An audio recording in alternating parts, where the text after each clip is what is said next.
In 1970, in Analog magazine, Harlan Ellison and Ben Bova published the short story Brillo. Ellison's one of the most famous writers in history, but Bova's no slouch. He soon became editor of Analog, where he was beloved and won the Hugo Award for Best Professional Editor 6 times. This isn't one of his. He accepted this one on behalf of George R.R. Martin, whose career he started. George couldn't make it. He was running a chess tournament at the time. Writers used to have fun. Now we just complain about Twitter. On Twitter. Brillo was about the world's first robot police officer. His name's Brillo because Brillo pads are metal fuzz. That's pretty good. This is one of the earliest stories in fiction about a robot cop, a commonplace trope today, and soon in real life. It wasn't the first example. The most famous earlier one would be Isaac Asimov's Caves of Steel. Remember this, it will come up later. Ellison and Bova thought the idea had legs and decided to adapt it into a TV show. They pitched the idea to a few companies, including NBC, where an executive named Terry Keegan said no. They later showed Brillo to Paramount, where the head of development, Terry Keegan, he'd recently been hired there, said no. The same man passed on the same pitch twice at 2 companies. Clearly not a fan of the robot cop idea. 6 months later, Terry Keegan sold a show called Future Cop to ABC. It's a show about a robot cop. He's an android, a robot, the perfect cop. Our boys realize they've been ripped off. When I saw it, I wanted to file immediately. My attorney said, forget it, man. He said, 90% of all plagiarism suits, the plaintiff loses. Besides, these guys will kill you. You'll never work in this town again. They spend years finding a lawyer willing to sue a giant television conglomerate, despite the cost and the possibility of being blacklisted from working in television. In his deposition, Keegan claims he never read Brillo, an obvious lie. It was later discovered the memos proving he deliberately ripped them off had been burned. The jury found in favor of Ellison and Bova and awarded them $337,000 in damages, about $1.2 million today. I feel like that's pretty rare. It's usually hard to prove plagiarism in the entertainment industry. Ellison used some of the money to put up a billboard across the street from the studio reading, "Writers, don't let them steal from you. Keep their hands out of your pockets." Or at least he said he was going to in interviews at the time, and later journalism claims it happened, but I can't find any pictures, which is a shame. Either way, they still made off with all that delicious money. Yum yum. I've been waiting 4 years for this moment. 4 years to tell other writers they can fight them and beat them. So, what's all that about? Okay, you know that trick video essayists use where they open on a semi-related example that sets the stage for the wider topic? So another example of plagiarism that we had talked about recently was Eric Monti, who was he was a black writer who wrote on the show Good Times, which he co-created with Mike Evans, says that he claimed that Norman Lear, who we did a whole like tribute on because of how he really changed television. Eric Monti claimed that Norman Lear had stolen his idea for the Jeffersons, and I can't remember if. I know he sued. Oh, yes. Okay. So he sued his agent, Lear, CBS and ABC in 1977 and was offered $1 million settlement. He initially declined the settlement, but was forced to accept the offer after his lawyers threatened to quit that if he did not, and he was unable to find representation before the statute of limitations ran out. But then he was blacklisted in the industry due to the lawsuit. So this is like, it's always a double-edged sword where when you are the person in the position of less power, you can sue and you might win, but then you are effectively risking the rest of your career because there's a likelihood that you'll be blacklisted. And like that was what Will kind of went through with SNL, where when SNL had stolen his sketch, which is a commonplace SNL thing, his dad, who's a lawyer, was like, we could file a civil suit. And it was one of those things where at the time Will was like, he was dealing with the devastation of it, and SNL was his dream company. And also though, he's like, I wouldn't want to possibly get myself blacklisted. Yeah, so it's one of those where you are certainly risking a lot to try and get justice for yourself. You know? The classic, I do it all the time. I wanted to open on a recent example of a writer winning a plagiarism lawsuit and getting their day in court. But there isn't one. This ancient case, which took place over a decade before I, and statistically you, were even born, is still the best, most recent, and almost only example.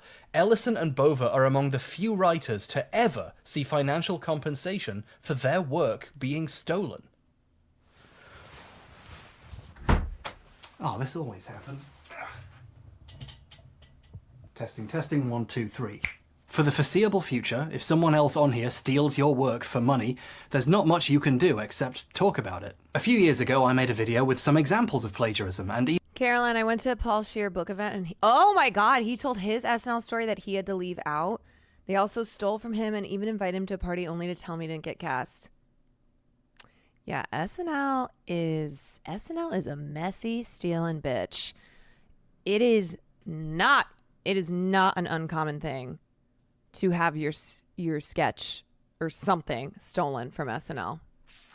Even covered a time I felt it happened to me. The guy in question, Lukey Poo, briefly posted a 10-minute response accusing me of overreacting before appearing to think better of the whole thing and deleting this along with the video copying me. I watched your video, went through it piece by piece, and copied it because you're such an incredible YouTuber. Thanks, Luke. Apology accepted. He has since rebranded his channel, recognizing the irony in presenting himself as a literal piece of shit, but his videos are still awash with plagiarism accusations, ripping off other YouTubers for hours at a time now, the only new sections being stuff about how homophobia's fine. Maybe the rebrand was a little too soon, but no authority took Luke's video down. He could have left it up, and people often do. You can spend ages on a unique video with an original idea, and a way more popular guy can rip it off, along with its thumbnail, get a bajillion views, and rake in the cash. On YouTube, if you have an original idea, if it's good, it won't be yours for long. The fact I'm making this video during one of the biggest creative strikes in history isn't lost on me. Other people's hands have never before been this deep in the pockets of creators. We need Harlan Ellison's billboard now more than ever, but I don't know how to rent a billboard and it sounds expensive. So instead, we're going to talk about plagiarism on YouTube, what exactly it is, why it's wrong, and the many unintended side effects. Only then can we begin to talk about what to do about it, or at least what I'm going to do to try to put some of it right. I'm going to use a few relatively well-known examples you might have heard of already, and some new ones I found just for this video. I could even ruin some of your favourite YouTubers for you. Apologies in advance. So, let's start some fights. Part I. Philip.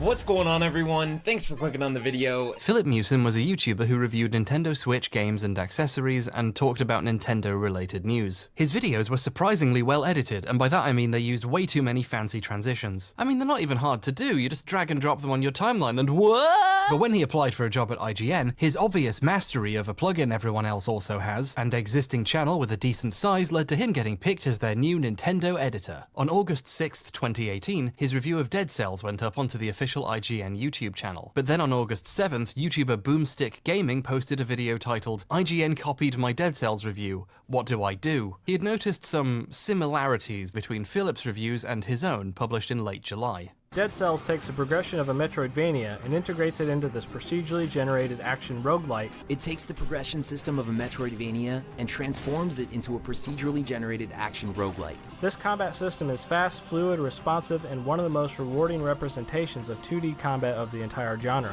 Fights are fast, fluid, responsive, and hands down one of the most gratifying representations of video game combat I've ever experienced. Dead Cells figures out It's giving when you were in high school and you were writing a research essay and you would just like plagiarize the research, but then change a couple words and use a thesaurus. Be like, what's a synonym for deranged? Okay, great. Out an intriguing way to have your roguelite and Metroidvania experience all in one by focusing on your failures and urging you to try something new the next time. Dead Cells strikes a perfect and engaging balance between the Metroidvania and roguelite experiences by focusing on your failures and urging you to experiment each time you do fail. Dead Cells only falters slightly with some repetition setting in, especially on the early areas and during longer play sessions. Dead Cells does falter slightly with some repetition, but it's only felt in its earlier areas and during extended play sessions. Speaking of repetition, oh my god. The review was taken down while IGN investigated the issue further, and then later that day confirmed he had been let go from the company. But was this the first time Philip had done this? Catching someone doing plagiarism is difficult. Someone has to notice the theft, which means having also seen the copied work. And if it's anything obscure, that's quite unlikely. If you catch someone plagiarizing once, chances are they rolled those dice a few times before and hadn't been unlucky yet. People started looking through his other reviews in case there was more. Yeah, I feel like most of the time when I've seen big examples of plagiarism in like the literature world, in YouTube, whatever, it's always after somebody has become pretty successful. Like they've been doing it for a long time. I can't remember who it was, but there was a big plagiarism story on a writer who was very successful, had like multiple book deals, yada yada, and finally had been exposed as a serial plagiarist. And it's one of those things where like it might have been something where people were calling them out for years, but they just weren't able, you know, the call outs weren't able to get any traction. And so that person was able to just continue plagiarizing and make a bunch of money. But it does only take being caught once. Yeah. Kotaku, Jason Schreier's article on the firing was updated to mention an anonymous tip, pointing out similarities between Philip's review of FIFA 18 on the Switch and the one on Nintendo Life by Chris Scullion. Philip's review was made for his personal channel before he was even hired at IGN, meaning he'd been doing this for a while. Scullion himself would later post a video comparing his review with Philip's, showing off the many similarities, and I'll link that in the description. But I want to zoom in on my favourite example. Philip tries to hide what he's doing by changing words around, and he does it really badly. In his article, Chris says compared to the non-Switch versions, the graphics are a good deal less detailed. Here's Philip's version. However, when you get up close and get a good look at some of the character models, it's pretty clear that they do have a good amount of less detail than the Xbox One and PS4 versions of the game do. It's pretty clear that they do have a good amount of less detail. No one would ever write that sentence on purpose. You only create that by trying to change something you stole. There's a great example here of the deeper problems that plagiarism can cause. Philip's review contains false information. For example, here when he talks about the game's women's league. There's some of you in here who are like, wait, that makes sense, right? Feature. FIFA 18 comes with the standard tournament and kickoff modes, as well as the Women's League, Isn't that which how was you say officially it? introduced in FIFA 16. There are no women's leagues in FIFA 18. There's women's football, but leagues are specific real-life organizations that do not exist in the game. Philip's plagiarism avoidance techniques caused him to reword a sentence so badly that he invented a feature that doesn't exist. While these discoveries were being made, Philip made the decision to record and post an infamous, quickly deleted video onto his channel entitled My Response. Not an apology, a response.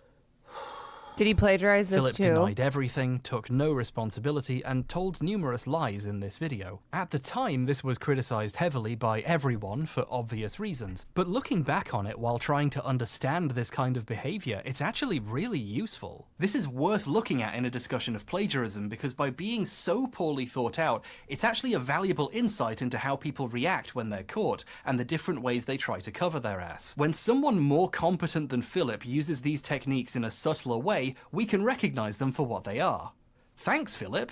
There were a lot of circumstances surrounding it, but at the end of the day, I was the editorial lead on it, so if anything, that makes it my responsibility. He claims there was a complicated process to making the review. So with other lots people of are to blame? Circumstances. The point is to make you wonder what really happened, so you forget what happened. Another way of doing this is to be passive about the events, so it's almost like they happened to him instead of being something he did. Like I said, I take full responsibility for what happened with the Dead Cells review. Philip doesn't say, I take responsibility for what I did with my review. He passively takes responsibility for what happened with the review. When someone tries to use language to imply what they did happened by magic, they make it pretty clear they're trying to deceive you. I try to look at all resources that I have available to me before I start formulating Yeah, the my own... classic I'm sorry for what happened to you is like, you did it! You did it! He played some song called Poisonous Rumor critical Trolley. opinions It's giving so that I can Toxic offer Gossip the Train. most cohesive possible review. The bottom line is that what happened with the Dead Cells review was not at all intentional. Even if whatever happened, it was an honest mistake of some kind. But the problem is, honest mistakes are easy to explain. Dishonest mistakes leave proof behind. Philip didn't unintentionally write a very Tiger similar Thrower, review thank you for the because he tier watched 1. another one. He copied their words exactly and changed some of them to try to hide it. Hearing Philip try to pretend this isn't what he did means we're not just dealing with a plagiarist, we're dealing with a liar who has more to hide. Philip's next lie was he had nothing more to hide. I was lucky enough to get noticed on IGN through my YouTube channel, which, if in case you're wondering, is in fact all of my own original work. A truly amazing defense there. Even if it did happen, which it didn't, it only didn't happen once. But the goal is to preserve what's left of your reputation by getting people to stop looking for more. This behavior goes hand in hand with a special anger directed at the people who are looking. So you can keep looking, Kotaku, and please let me know if you find anything. Which, by the way, their news editor, Jason Schreier, tried to imply that my FIFA 18 review was also inauthentic by claiming that I copied it from Nintendo Life. It only And didn't happen that's once. just so not the case. I mean, maybe he was implying that if you have similarly opinionated reviews, then you're just plagiarizing. Or maybe he's just trying to get as many clicks off of my name right now as possible. Or maybe he just likes kicking people when they're down. Oh, poor guy. I don't know. I mean, check it out for yourselves and you Poor be the guy. judge. He's referring to how Jason updated his article to include that anonymous tip. Philip accuses him of deliberately attacking him for attention by reporting what he has done. The section about how absurd So it sorry is you to feel that suggest he way. copied Yeah. Scullion's FIFA review is probably why Scullion made his video in the first place. It begins by showing this clip. Bit of an own goal there. By the way, Philip, that's a football pun. Philip is using the reporting on him as a bid to gain sympathy. Yeah, I did something bad, but really, the bad guys are the people trying to see what else I did. Not me, the guy who did all of it. This tactic takes a more direct form.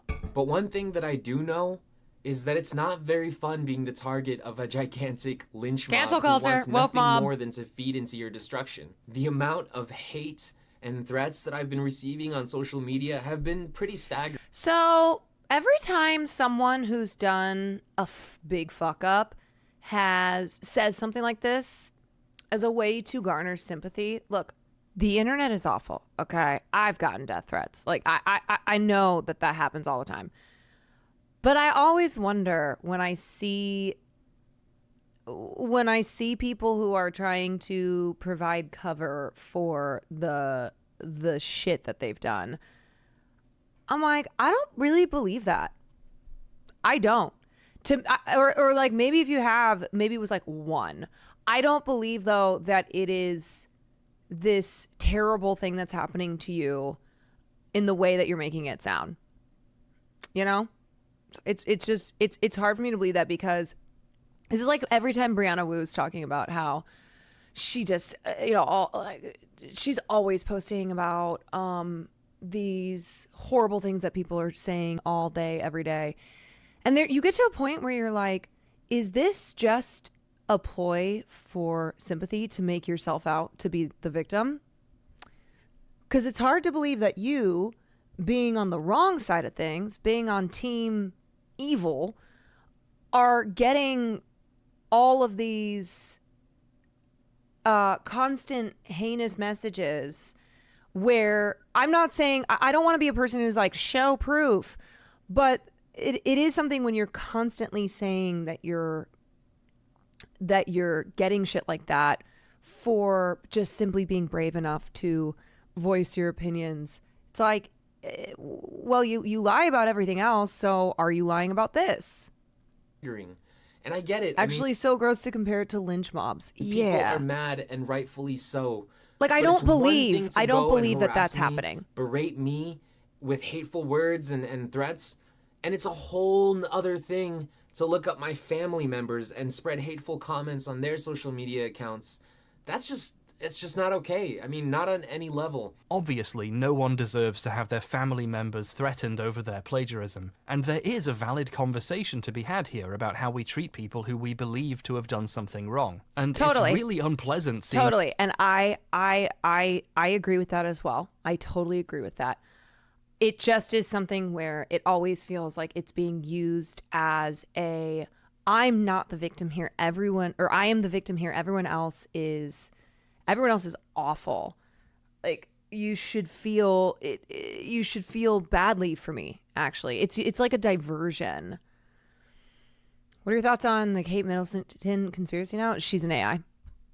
Someone try to weaponize that and use it as a shield against criticism. He just got done shit-talking a journalist and trying to make him the bad guy, and lying about the FIFA review. Scullion has spoken about receiving a lot of abuse from Philip's fans during this period as a direct result of Philip lying like this, another potential reason he had to make that video. If you talk about harassment without being cognizant of the harm you are causing to others right now, you clearly don't give a shit about the problem you just brought up. Philip really didn't help his case by making a Columbo villain bet you can't prove it speech. You can keep looking, Kotaku was an especially silly thing to say, since obviously people did keep looking. Many more examples came to light. His Fire Emblem Warriors video was mostly reworded from one on Nintendo Wire. Decimating mobs upon mobs of enemies with the simplest of combos, and tearing through forts and mini-bosses with some of the most flashiest and stylistic special attacks. Most flashiest? His Samus Returns review was stolen from Engadget, and his Bayonetta 2 review from Polygon, and Jason Schreier seemed weirdly invested in reporting on all of it. In several videos, Philip just copied text directly from Wikipedia or other related wikis. Super Mario Odyssey's theme is highly focused on surprises and travel, and the developers incorporated many of their travel experiences around the world. For instance, elements of the Sand Kingdom were derived from Kento Matakuro's experience during a trip to Mexico, and the Luncheon Kingdom's food aesthetics were inspired by Italy and other European countries. The developers recognized that when traveling to foreign countries, something that really has an impact is the different currencies. All of my own original work. On October 10th, the apology video disappeared,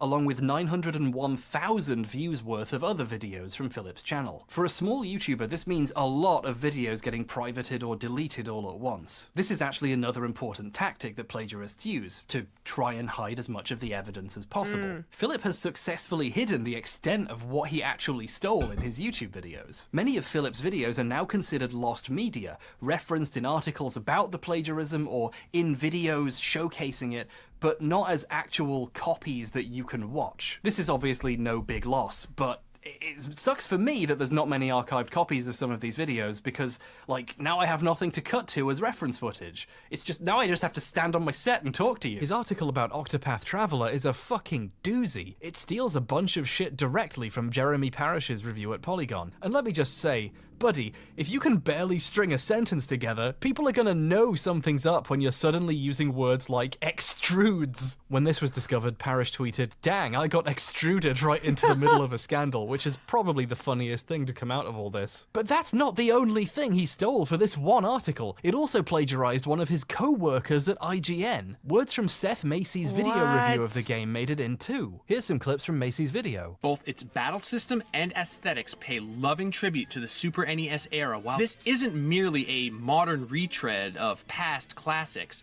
but a phenomenal homage with genuinely fresh ideas in a fantastically charming wrapper of old school meets new. Seth was especially shocked by this, it seems like, and it's not hard to imagine why. To take game criticism and writing original material seriously, only to have someone a cubicle over take a hatchet to your stuff and collect a paycheck for it is so deeply insulting. Yeah, Things were bad enough that IGN infuriating. pulled the plug on almost everything Philip ever made for the site just to be safe, something I've never seen an organization have to do before. He even, and this is insane, did a video explaining the Nintendo Switch's HD Rumble feature, and his explanation is just stolen from a fucking NeoGAF post. A normal rumble is just a motor which spins, creating a vibration, right? Well, HD Rumble uses linear actuators. similar to Apple's Taptic Engine, which is what they use for the new Force Touch stuff in the new iPhones and Apple Watches. See, I believe that these are different in that they are more likely weighted electromagnets. Was there anything he wasn't Holy plagiarizing? shit. He copied some text from a forum directly into his script and just read it out. Why would you even do that? No, seriously, that's the question we're trying to explore here. Why do people plagiarize? Philip is a great help in finding answers to these questions, because 8 months after all of this died down, he released a second apology. Well, arguably his first, since he didn't really apologize in the first one, but still. Hey everyone, I'm not here to make any excuses or to try and justify my actions.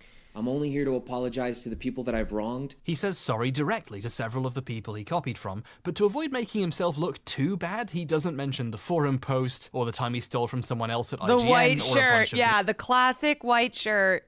YouTuber apology. He also doesn't apologize for Bright denying lighting. everything, pretending it was an accident, or accusing specific journalists of being out to get him by reporting on it. I think this points to what this apology is actually about, Clean which is cut. appearing more humble and honest to try and repair his reputation. He looks like foolish, Admitting to that's the what I truly thought, embarrassing too. stuff, or the And he dishonest kinda shit sounds he like said him. when he was caught, would just make him seem disingenuous. It's hard to Where's come the off as honest ukulele? if the apology includes lying to your face in the past. He wasn't done making excuses either. 2 days later, he uploaded a third apology. Hey everyone. An apology for my I'm apology. getting deja vu from these videos now. In this video, he tried to explain why he did all this. He had insecurities about the quality of his writing and his fear of disappointing people. I felt pretty confident with my video editing skills and my abilities to create visually appealing content, but I wasn't always confident with my abilities as a writer.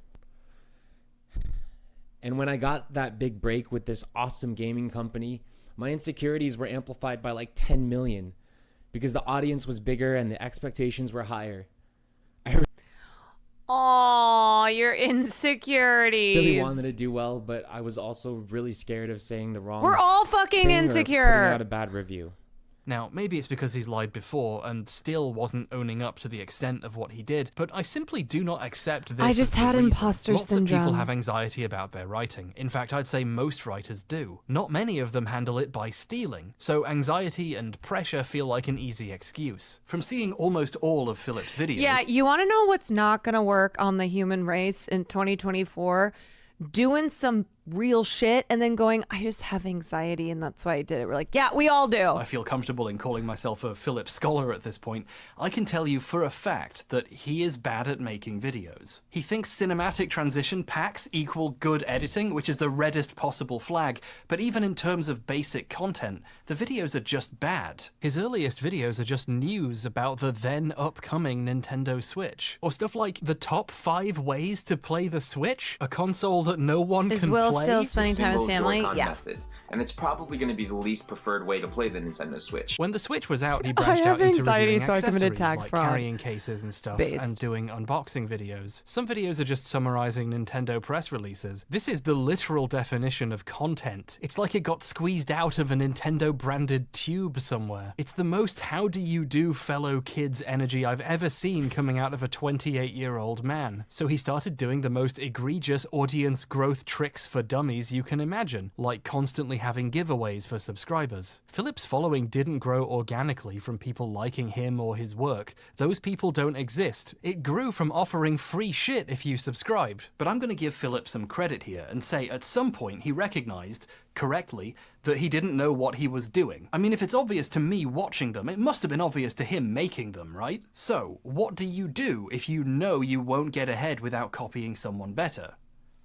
You copy someone better. And I'm not even talking about plagiarism here. Even the stuff that isn't stolen is derivative. There's this one guy called Nihongo Gamer who's done some pretty useful tech reviews, and one of them was of an arcade fighting stick for the Switch. It did surprisingly well, and he gives it a proper workout as someone who clearly knows their stuff with fighting games. A few weeks later, Philip coincidentally decided to review the same thing. But Philip isn't a fighting game aficionado, so his live gameplay footage is him playing Sonic and, Mario Kart? Making this review functionally useless as a review of a controller made for fighting games, but Nihongo Gamer also in the same video reviewed this Switch holder that looks like a little arcade machine. Philip, coincidentally, is also reviewing one of these in his video.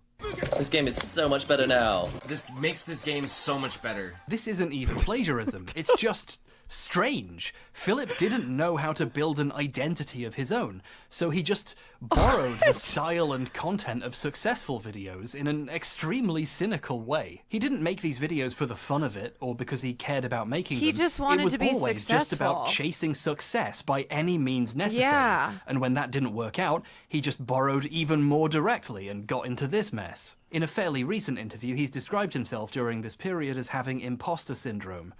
But that's wishful thinking, isn't it? There's a difference between having imposter syndrome and being an imposter. Yes. Objectively speaking, Philip... I hate that imposter syndrome has become a term that is frequently used incorrectly. And he's dead on where it's like, no, that's not imposter syndrome, my guy. That's just you being an imposter. Like, you didn't belong here because you have no experience, you have no knowledge, you have no talent for this specific thing. Like, you should have picked something out. Like, you should have just done something else, dude. Tended to be a reviewer and critic while actually just being a thief and a liar. But I think it's possible to reverse engineer this falsehood and arrive at its core truth. The explanation lies in a little thing he said in apology number 3. I consider it the most meaningful thing Philip has ever said. It's not true, but it's meaningful. So I took from sources who I trusted and respected and I agreed with, and I tried to change them in a way that I would say it. Philip claims he sought out reviews from other people he respected to steal and learn from. But, to be blunt, who the fuck is Boomstick Gaming? When this happened, Boomstick's channel had just over 10,000 subscribers. Barely anyone had any idea he existed. And look at the other places he copied from. Mostly random websites, niche gaming outlets, fucking forum posts. If you consider something so obscure you can get away with stealing it, you do not respect it. Philip copied these people because he thought what they were doing was beneath respect. Remember? Well, also, you are, as a plagiarist, you're less likely to get caught. No one's going to catch you if you're plagiarizing from an account that has 100 subscribers, that nobody is watching this shit. But if you plagiarize from someone who's got a huge following, then yeah, it's going to be more noticeable. Like, this is intentional. This is a technique. Remember Caves of Steel? I told you it would come up again, you little bastard. You better not have forgotten. In the lawsuit between Ellison, Bova, and the studios, one tactic the studios used was to accuse them of being the real plagiarists, of ripping off Caves of Steel when they were writing Brillo. The problem is these writers were all friends who knew and respected each other, so they could ask Isaac Asimov what he thought of that. So we went to New York. I've known Isaac for 25 years. And Isaac, in his deposition, said, I've known Harlan for 25 years. He said, you don't steal from your friends. It all sounds so simple when Isaac Asimov says it. At the start, I briefly mentioned one of the many times someone's entire idea and thumbnail have been copied. The thief later flipped the thumbnail and changed the color of his shirt. Amazing. This guy's kind of notorious for stealing from people, and there was a really notable encounter where he made fun of a guy by joking about how many subscribers he had. This comes off as generic former Vine star narcissism, but it's difficult to ignore that he specifically steals from people he considers beneath him, having a lower number. If you're not as important, your ideas are up for grabs. In 2016, Melania Trump's speech at the Republican National Convention was found to have plagiarized one of Michelle Obama's speeches at the Democratic National Convention. Oh my the audience God. hadn't seen a speech given at the other convention, so none of them noticed, but the media did later. The question going unasked at the time, at least for me, was why Michelle Obama? Oh, Her speech Melania. about hope and dignity and respect and... Also, let's be fucking real. It wasn't Melania who plagiarized. You think Melania wrote her speech? You think that she's ever watched a Michelle Obama speech? No. It was Melania's speechwriters. Dreams had nothing to do with being a Republican. They hate that shit. Why didn't the writer rip off a Nancy Reagan speech about killing the poor or locking up black people for using the drugs her husband gave them? Well, plagiarizing another Republican would annoy Republicans, whose opinion the writer actually cares about. If you respect someone, or want their respect, you generally don't risk a fight with them by jacking their shit. But if you don't like someone, stealing is almost like getting one over on them, isn't it? No one was ever fired or seemingly punished in any way for stealing a speech and pretending they wrote it. And that's because none of these people give a shit about Michelle Obama. They're probably glad it happened. If you broke into Obama's house and stole some of his silverware, most speakers at this convention would pay you a cash prize. Plagiarism is an insult, and don't people love to insult their enemies? Here's something petty I should have forgotten about but didn't. When Lukey Poo made his short-lived video response, while defending himself on the grounds he actually got the idea from someone on Twitch who saw my video, and they're definitely real, he still took the time to explain that he also didn't like I criticized right-wing YouTubers he was a fan of. I thought hbomber was a relatively decent video creator. I disagreed and didn't like some of the stuff he did, like when he went after Sargon of Akkad and some other YouTubers. This sat with me. Why was it so important for him to signal his allegiances like this? I think the point was to make his theft an act in a larger culture war. Even if he did rip me off, I'm the bad guy.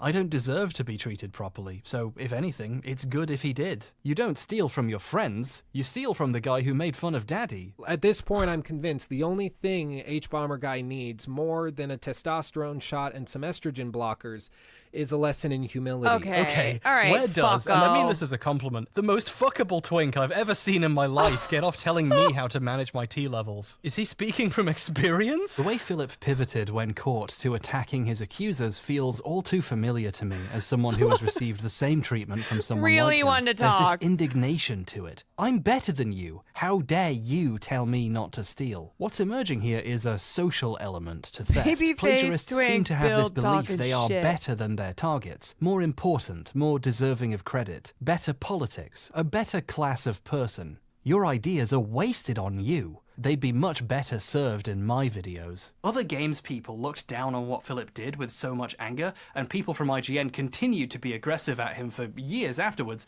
because they understand this instinctively. His actions essentially said out loud, he thinks games writing is so worthless, it's okay for him to steal it. The IGN crew are especially entitled to be angry about Philip though, because he did really damage their credibility. When your company produces plagiarized stuff, it damages people's faith in your institution and its ability to not do that, and it's really hard to get that goodwill back. This leads us, as all things do, to the Angry Video Game Nerd, Part E. Cinemassacre. The Angry Video Game Nerd is a popular series in which I don't need to explain You that want Fiorani AVGN again made this week? James Rolfe a Negative. household name the world over in cool households. Under the umbrella of his mostly one-man production company, Cinemassacre, James made other things too. One of these, and my favorite, was Monster Madness, where every October James would release a video every single day about an old horror or monster movie. I used to rewatch these whenever I was hungover in university. It always made me feel way better. There's an infectious positivity to hearing someone share something they genuinely enjoy. Good stuff. As the years went on and he got busy with other projects and having children, I mean his wife had the children, you get it, Monster Madness took a back seat. Some years he only made a few new ones. The guy was busy, or maybe he'd lost interest in a project he'd done for over a decade at that point, and that's fair enough. But then Screenwave got involved. For people with better things to do, Screenwave Media is a YouTube network / influencer agency thing who work with various YouTubers, helping them produce content by editing their videos for them, assisting with writing, and helping them find sponsors. They apparently work with a bunch of channels in various forms, but they work especially closely with Cinemassacre. The writing and editing of the AVGN videos became different and weird, like someone else was doing those parts. The channel started making new types of video, which were like James standing kind of awkwardly in the corner while Screenwave employees discussed a movie. There was a Cinemassacre podcast and James often just wasn't in it. The guy whose channel it was became an optional side character. Oh, and everything became packed with sponsorships. If you don't know, Skillshare... It got so bad, episode 200 of AVGN is split into 3 videos with separate sponsors, purely because they sold too many brand deals. Oh, we're gonna have to make the episode 200 3 episodes because we sold too many brand deals and they didn't tell James. Under Screenwave, Monster Madness became a different beast. They streamlined production by eliminating the writing. It became James and a rotation of Screenwave employees you don't know, and James didn't seem to know too well either, discussing the film and trying to come up with something interesting on the spot for 15 minutes. Some of these guys were basically ordered to be on the show by their bosses and seem uncomfortable Biggering is not always better. being there, which makes these being shot on a dungeon set fitting. And you're constantly reminded why this was made at all. Available now, US only. Release the Kraken! The show certainly wasn't what anyone had been watching it for, and the creators appeared to notice, because in April 2021, it was announced Monster Madness was coming back, for real, with the old style of scripted videos featuring just James and his short and simple voiceover. Like the old days, but, you know, with Screenwave's help, so not really. Newt Wallen, a Screenwave employee, was enthusiastically tweeting about how he had written 20 of the 31 videos himself, with others writing the rest. The whole point was it was a guy passionately sharing his actual opinions, but that guy wasn't writing them. But some people were still excited. It was a pandemic year, we were all indoors, not much else was going on. Be sure to check out Cinemassacre's Monster Madness around the world. 31 days, 31 countries. October rolled around, and so did the first new video for the film 28 Days Later. It was weird. Like James was reading something written for him, which he was. But what really stood out was what he was saying. A guy who famously avoids politics and serious real-world events in his videos suddenly started talking about how the film reminded him of the horror of 9/11? And when seeing the film today and being put into that time period, you can't help but think of 9/11 and all those TV images of Ground Zero and Baghdad being devastated by... Bro, you could say that about, like,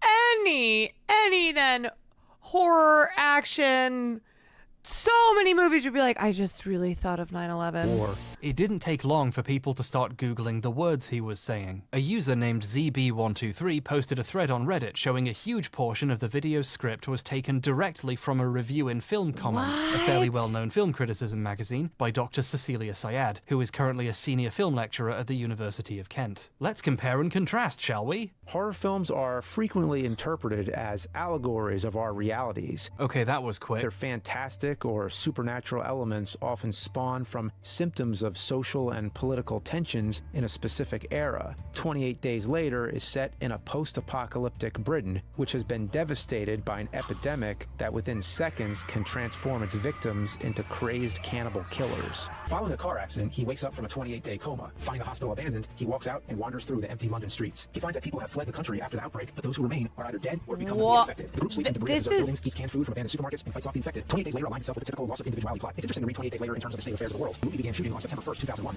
You can't help but think of 9/11 and all those TV images of Ground Zero and Baghdad being devastated by war. 28 Days Later has political and social undercurrents that resemble our world even now. Only if you wonder if history will ever stop repeating itself. But much like our heroes at the end of the day, there's a possibility of renewal. Order is born from chaos, and then chaos is born from order. It was as if Professor Syed's review had been killed and brought back from the dead in a new, tainted form. Wait, okay, so this guy, James, who was Cinemassacre, he had a successful product, right? He had his movie reviews, and he did it for a long time, and he was successful.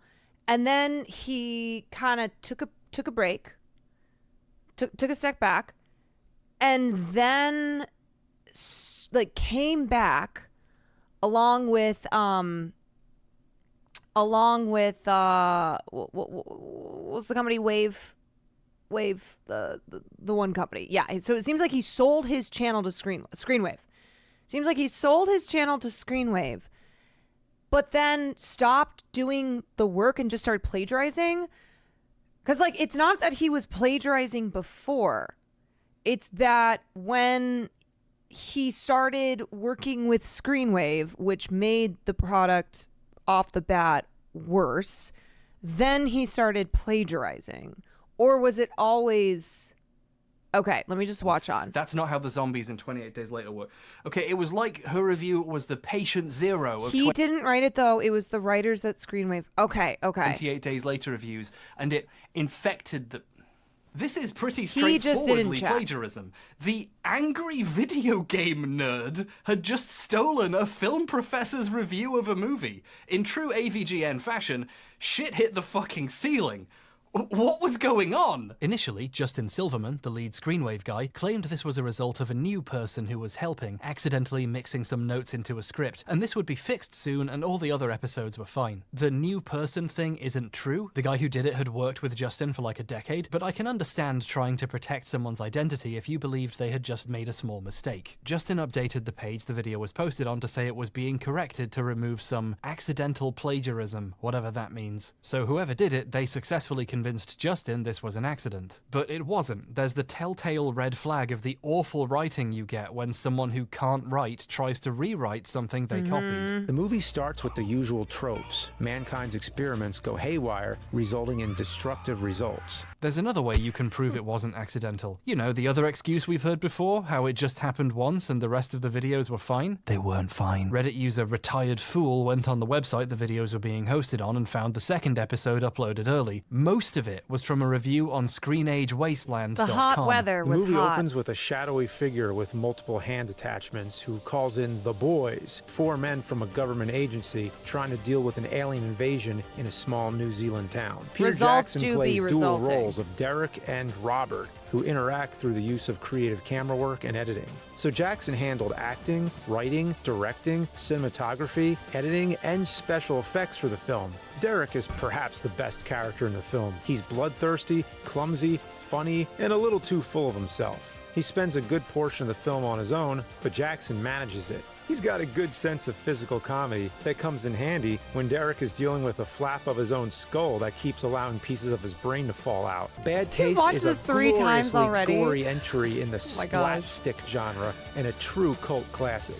Watching it today, you can kind of see inklings of the kind of films Peter Jackson would prove capable Fucking of later on diabolical. through the pacing, camera work, and sheer This is my 6th time. This is my 5th time? You guys, what? This is a 4-hour video. inventive energy. So Day 2's video was also plagiarized. The Return of Monster Madness isn't going so well. We know James didn't It write is- this. it is so who very could it good. have It been? is very was good. it perhaps the man who was just bragging about writing most of them himself? Yes, it was. The rest of the Screenwave guys looked at Okay, the scripts fair. Maybe and I'll watch it a many bunch more of times, examples too. were discovered. Justin confirmed several more were plagiarized, and Kieran, a video editor who later quit, claimed in a live stream that all of them were. We went through all the scripts, plagiarized them all. They had multiple, like every single thing. Oh, was this guy's plagiarized. this guy's They whistleblowing. fucking plagiarized every single thing. This is a tremendous amount of blatant theft, if true, but soon it became clear almost everything Newt did and said was copied. While I was looking for other stuff Newt made, I saw he was one of the speakers at the Roast of the Angry Video Game Nerd in 2013, and he was proud enough of this he uploaded his bits separately to a channel he was involved with. And just watching it without doing any serious checking, several of the jokes from this jumped out at me immediately. Justin, I heard Justin was nervous before the show. He couldn't figure out what he was going to wear, either honey glazed or pineapple slices. This joke is taken from a Gilbert Gottfried roast. She couldn't decide between the honey glaze or pineapple slices. Brent Vanderbrook is so deep in the closet, he's having adventures in Narnia. This is a well-known joke from a 2007 Jimmy Carr stand-up special. Come on, you're so far in the closet, you're having adventures in Narnia. People have been ripping The this off nerds for are years. stealing! Here it is posted in 2009, with many of the comments remarking that it's old and stolen even then, and this was almost half a decade before Newt stole it. Here's an in-character Tyrion Lannister Twitter account reusing it a few months before the roast in 2013. I haven't seen the show or read the books, so I'm just going to assume they read Narnia there too. Don't correct me. While I was researching this topic, I that found a Reddit awkward post moment. collecting all the places he stole from for this roast. Obviously, there were a bunch. When I found this, I was worried people would think I'd just got this from here. I assure you I do my own research and don't just read Reddit posts. As proof, they haven't found the source for the Narnia one, so don't I feel special? Unless Jimmy Carr got it from somewhere else too. He's already stealing from... I gotta be honest, I feel like one thing you'd never want to steal jokes for is a roast. Like, roasts are very well known. And if you are doing a roast that's... I don't mean like a group of your friends get together and you guys are roasting each other. I mean one that's... It's gonna live somewhere online. You will get I'm a caught. British taxpayer, so I wouldn't be... Like, this is something that I've seen happening with Drag Race, but then I was also reading that apparently that's a thing on Drag Race where they, like, purposefully steal jokes from roasts. But I was like, okay, but that's still plagiarism, even if that's the thing that they do. I was watching, I can't remember what drag queen it was, but it was, like, basically all of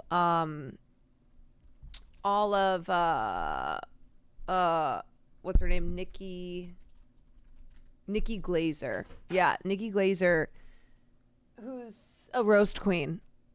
It was Gottmik. Yeah. and they were all stolen Nikki Glaser jokes.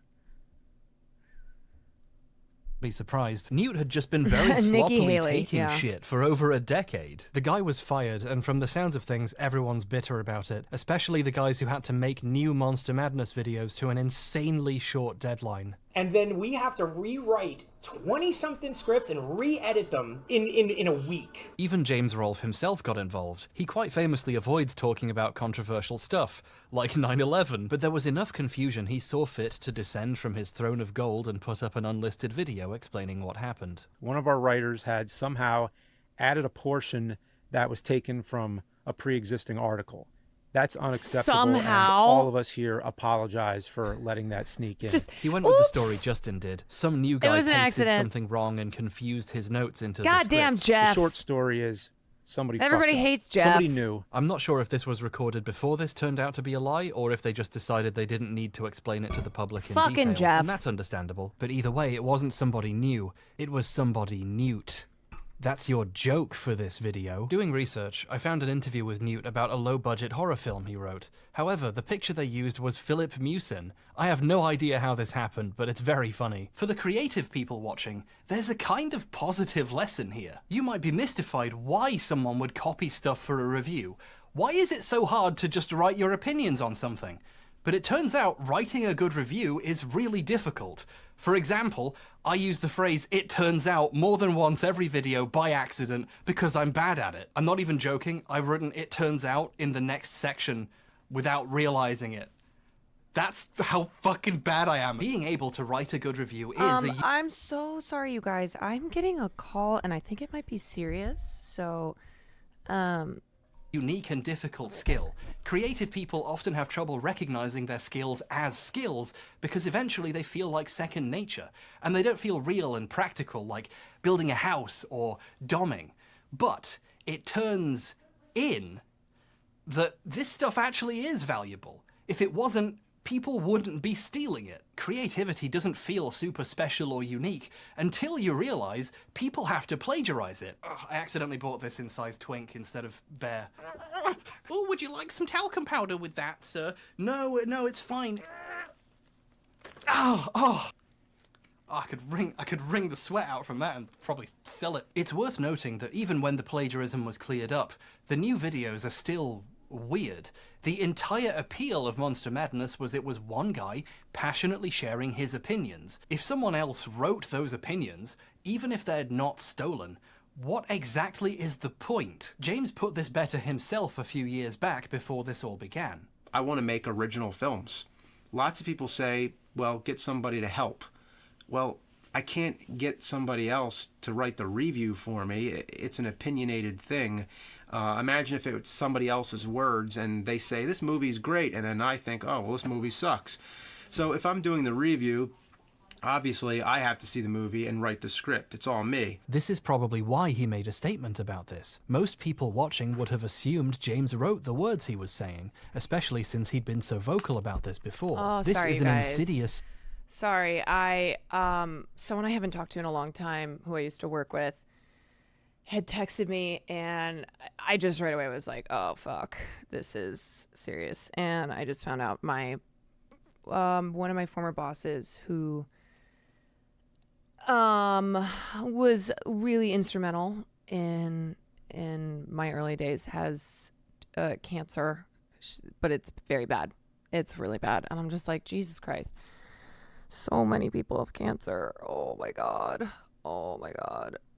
It feels like every time I'm getting a call now, every time it's to find out that someone that I care about, someone that I love, has fucking cancer. I'm like, Jesus Christ. Oh, it's the worst. It's the worst. And if you need to know, I'm okay. I wanna watch more of this. I told my friend, I was like, hey, I'm gonna call you back in about an hour. Yeah. So traumatized my phone calls, it stinks. I know now, like whenever, like I said, I saw a text. I saw a text from her. I haven't talked to her in a long time. And I was just like, oh, this is not going to be good. This is not going to be good. Holy Mac. Holy Mac. Man. Phone calls always mean something serious nowadays. I know. I hate it.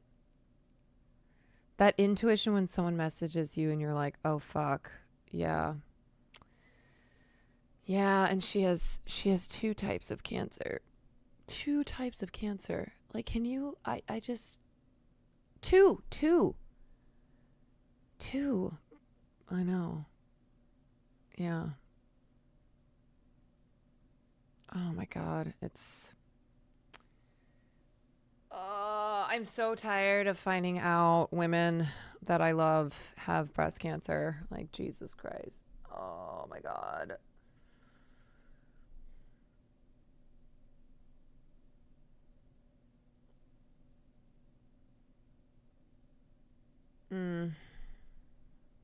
It's just sad. It's so sad. Yeah.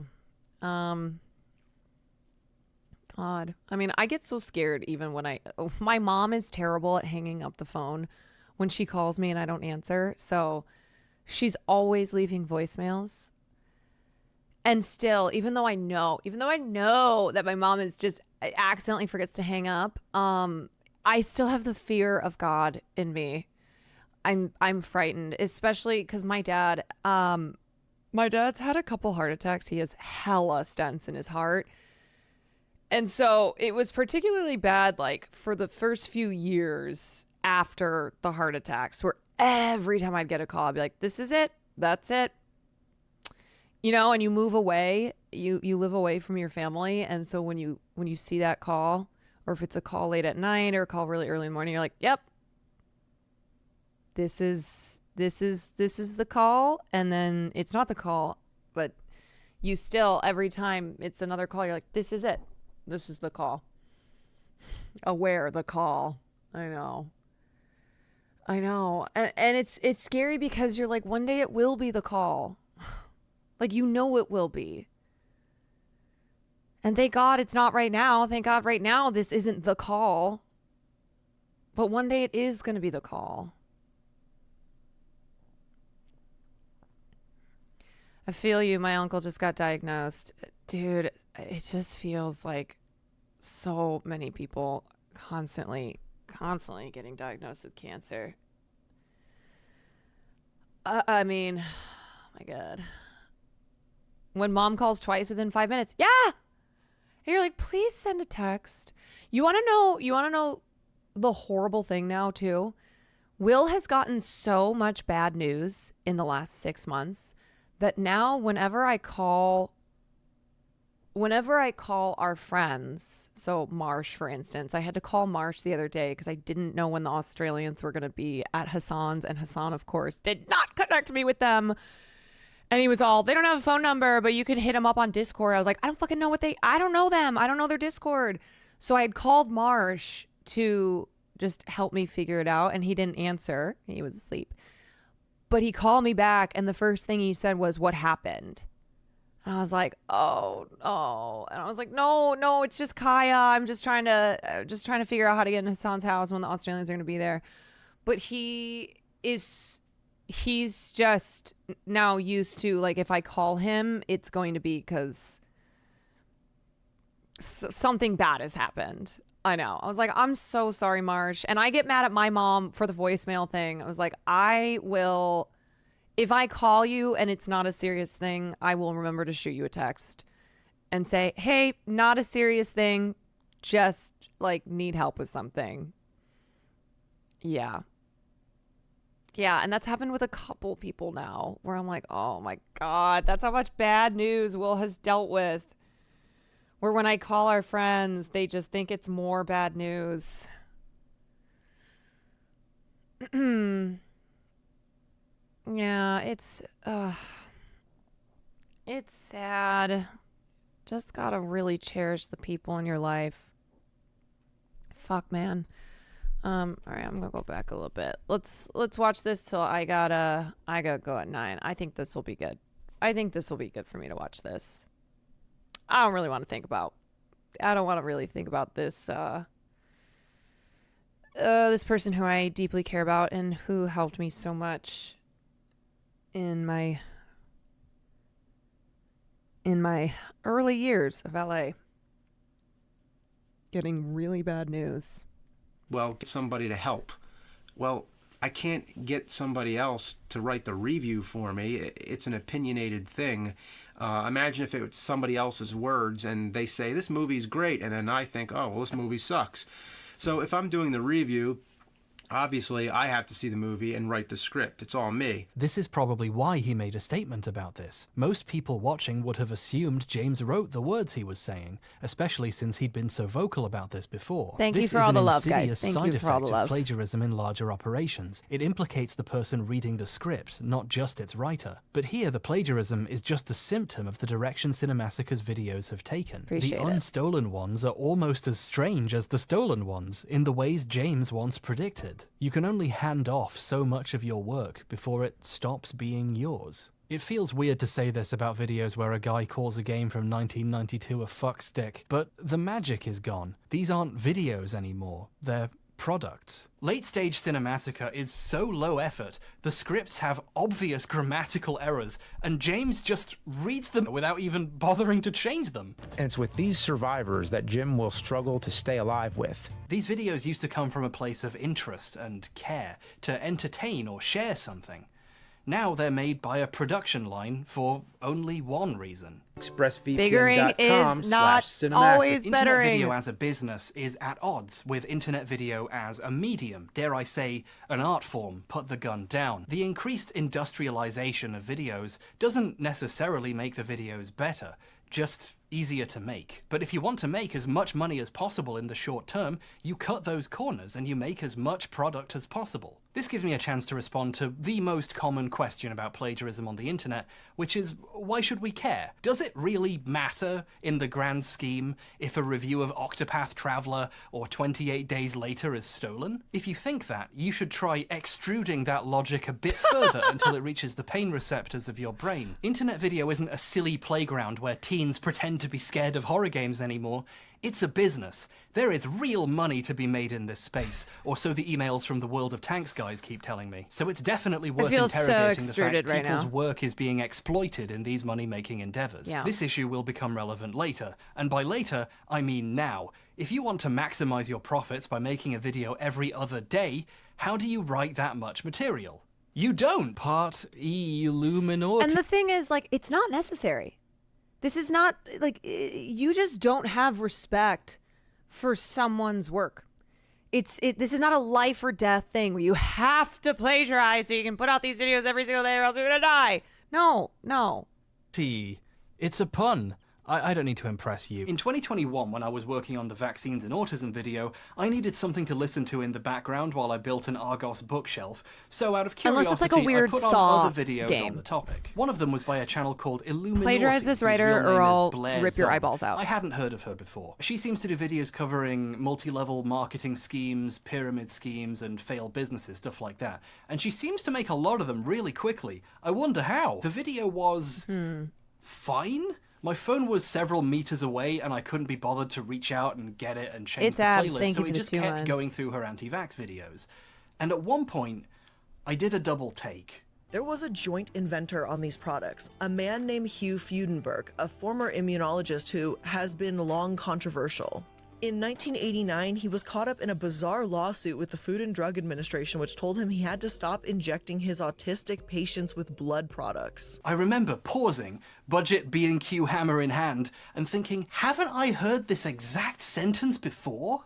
In 1989, he was caught up in a bizarre lawsuit involving the Food and Drug Administration, which told him he had to stop injecting his autistic child patients with blood products. An interesting thing about the MMR scandal is literally all of its big discoveries can be attributed to the work of one man, Brian Deere, whose years of diligent journalism are basically why we know what we do about Andrew Wakefield. His 2004 documentary, MMR, What They Didn't Tell You, effectively berserk eclipsed Wakefield's career as a legitimate doctor. It's great, and Brian uploaded it to his own YouTube channel for free in 2014, so anyone can go watch it. This version has the timecode burned in at the bottom, which is kind of cute, but if you wanted to make your own video about the subject and use that as source footage, that's kind of annoying to look at. So I spent like 2 full days of my life trying to find a version without the timecode, and I finally found what I think is a copy of the original broadcast from 2004. Harrowing stories of child abuse do not pair well with teasers for the TV premiere of Moulin Rouge.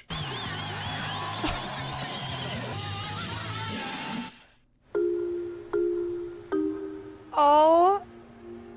When Dr. Wakefield launched the MMR scare back in 1998, I used footage from Deere's documentary in my video, explained how important it was, thanked Brian for all of his hard work, and even recommended his book on the subject that had just come out. And he actually emailed my producer, Kat, with metrics showing people actually did go out and buy the book after seeing my video, which is great. I love knowing that my audience actually reads books. Thank you so much. So, the reason the Illuminati video sounded so familiar was because I had just rewatched that documentary. Then in 1995, he was suspended from practicing medicine. Then in 1995, he was suspended from practicing medicine and made to pay a $10,000 fine for his misuse and misprescribing of controlled drugs. And made to pay a $10,000 fine. And what I don't understand is, why don't you just cite the source, man? Why don't you just say, like, you know, make it clear that you are reading from another source. Fine for his misuse of prescribing controlled drugs. Professor Freudenberg has long been controversial. He gets into that, okay. I'm too eager. A former immunologist who has been long controversial. So, this is weird. She wasn't quoting Deere. She was saying his words out loud as if she wrote them. So, what's happening here? Well, after the bookcase seemed to stand up on its own, despite all the pieces mysteriously left over, I watched the video properly and noticed she does acknowledge Brian Deere and the documentary pretty openly. In 2004, Brian Deere came out with a documentary entitled MMR, What They Didn't Tell You. Blair watched a documentary and then downloaded it and used it to make her own. In the first 20 minutes, she plays a chunk of the documentary, or just quotes it, 25 times. More than once a minute, you're hearing something Brian Deere said from his mouth or hers. So this video is lazy? I'm personally insulted that she just used the version of the documentary from Deere's YouTube channel with the timecode burned in. That gets to me a little bit after the effort I put in, but that doesn't make it plagiarism. It's just not very good. And hey, it's not like this is her one source. She quotes a lot of other places too. Or does? Here's some of the times she quotes someone else in the video. Wow, look at all this research she must have done.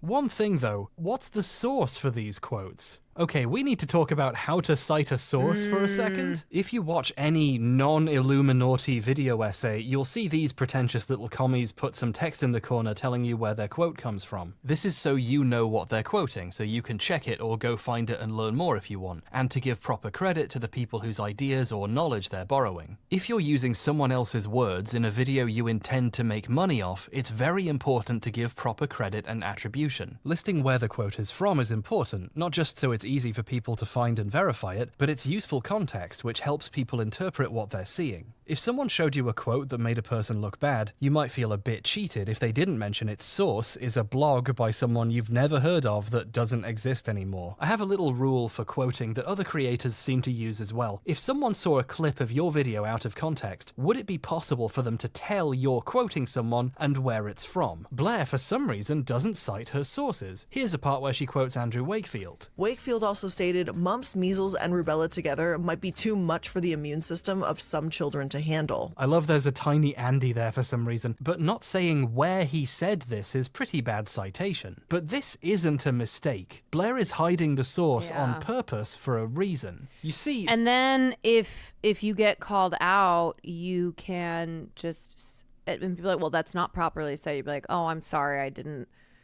I guess I didn't know what proper citation was. I thought that I had cited it, yada yada. Like, you can just be like, no, I wasn't pretending as if that was something that that those were my own words. Like, my bad.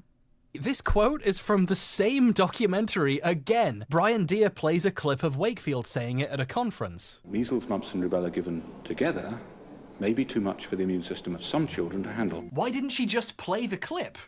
She had it downloaded. Well, because she's already played so many clips from this documentary, it looks ridiculous. So she started quoting it, and just not telling you she's quoting the one thing she watched. I wonder where all the other quotes come from. And more still, nurses were leaving, saying they don't like what's being done. Nurses were leaving and saying they didn't like what was being done to these children. It needed 3 people to hold these kids down in some cases, just to have blood taken. I feel very sorry for the children who I feel were being abused. This study had, in fact, begun with a contract from a group of solicitors that were trying to sue MMR manufacturers. Chadwick said he had hoped the ordeal, when it hit the news, would die its own death. It includes injecting mice with measles virus. He injected mice with measles, extracting their white blood cells, extracted their white blood cells, and injected the stuff into pregnant goats. This is amazing. She just quotes people from this one documentary and pretends she did any work. Eventually, she stops bothering to even make it look like a quote and just starts saying Brian Deere's words out loud. And that's how the stuff at the beginning thank you for the 3 She got months. so lazy she stopped bothering to pretend she wasn't copying the documentary. In 1989, he was caught up in a bizarre lawsuit involving the Food and Drug Administration, which told him he had to stop injecting his autistic child patients with blood products. Then in 1995, he was suspended from practicing medicine and made to pay a $10,000 fine for his misuse of prescribing controlled drugs. MMR, what they didn't tell you, has been chewed up and spat back into your mouth like you're a little baby bird. My favourite part is when some of what she's saying appears in quotes for some reason, attributed to lawsuit with FDA.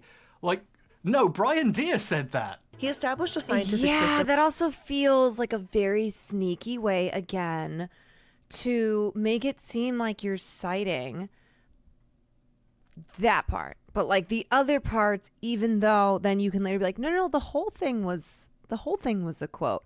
But it looks like just that part's the quote and then everything else is your own. That would satisfy Wakefield and Pounder for Okay, testing. but she's quoting it and not driving at the same time. True. This Pounder guy never comes up again in the video. She brings him up here by mistake Hiding because that she's you only have one paraphrasing another source, section yeah. of the documentary. He established a scientifically valid system that would satisfy Dr. Wakefield and his head of department, Professor Roy Pounder. Roy Pounder is an important character in the story. Blair has cut him out completely to save time, but she accidentally kept this one reference. This makes the copying kind of blatant. She's referencing a guy who exists in the documentary and not her video. Obviously, stealing someone else's words is plagiarism, but on a more zoomed out level, so is copying an entire documentary and trying to hide it. Have I watched any obviously of there's his other something wrong videos, here. hbomberguy? Here's a hint. If you're trying to trick people into thinking you're not quoting the thing you're quoting, you're probably doing plagiarism. But here's where it gets interesting.